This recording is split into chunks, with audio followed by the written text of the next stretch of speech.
Okay, so today we will be speaking about AUD NZD. What kind of situation do we have on this pair?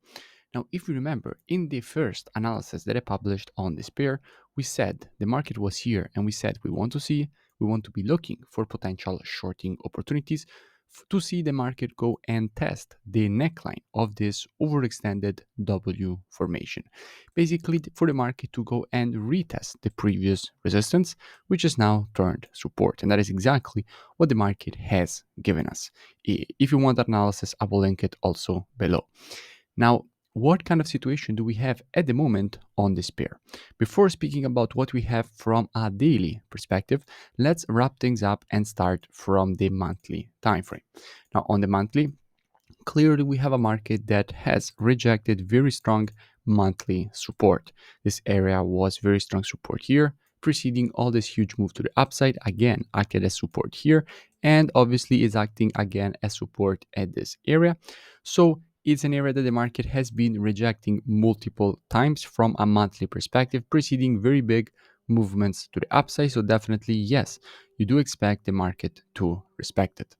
We go down on the weekly time frame, and on the weekly, what we can see now on the weekly time frame, we can see that in rejecting that monthly support, the market has created also this W formation, which you expect the market to go and complete. So from a weekly perspective, we would like to see the market go and it test this zone here. So this previous resistance now turned support, aka the neckline of the W formation. We go down on the daily time frame, and that is where we already were. Now, first of all, let's make our downside target a lot clearer by using a different color and identifying this strong demand area that the market created after this retracement with the continuation to the upside. And I have already marked up here the support and resistance that the market has from a daily point of view.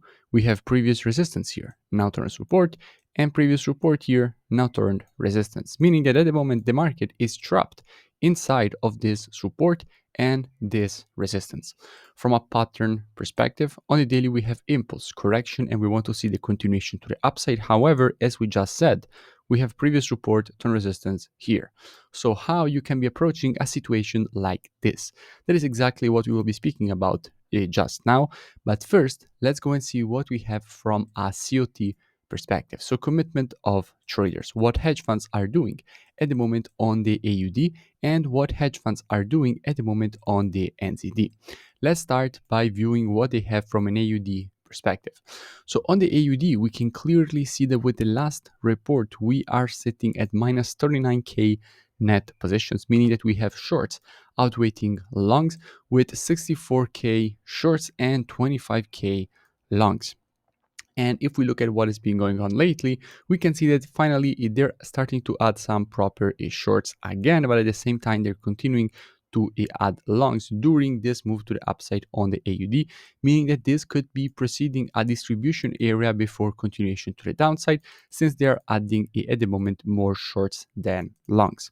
And they might start to close the longs soon as they create enough manipulations. Going back to the chart, actually, I want to I want to show you what we have from an NZD perspective, but it's not very interesting because more or less the situation remained the same. Lately, we're sitting at minus 15k net positions with shorts outweighing longs on the NZD. Going back to the chart is pretty simple at this point to understand how you're supposed to be approaching this kind of situations.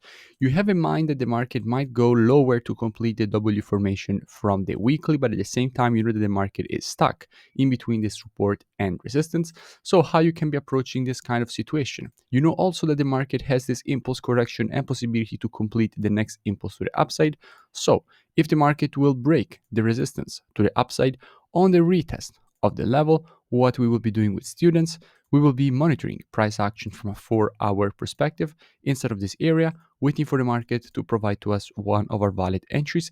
And as soon as the market will provide to us one of our valid entries, we will be taking a nice long with a very good risk to reward and very good probabilities for a nice move to the upside. On the other side, if the market will break this support to the downside, then this previous support will be turned resistance, and on the retest of the level, what we will be doing with students, we will be monitoring price action from a 4-hour perspective inside of this area, waiting for the market to provide to us one of our valid entries. And as soon as the market provides to us one of our valid entries, we will be taking a nice short with a very good risk to reward and very good probabilities for a nice move to the downside. So as usual, being reactive and not predictive, and waiting for the market to show us its hand before taking any trade. So first, waiting for the breaks, and then monitoring price action with students for potential shorting opportunities. Now, if you enjoyed this free analysis and education, make sure you drop a like and a comment. It really does support the creation of more free education and analysis for all of you, and I will see you in the next video.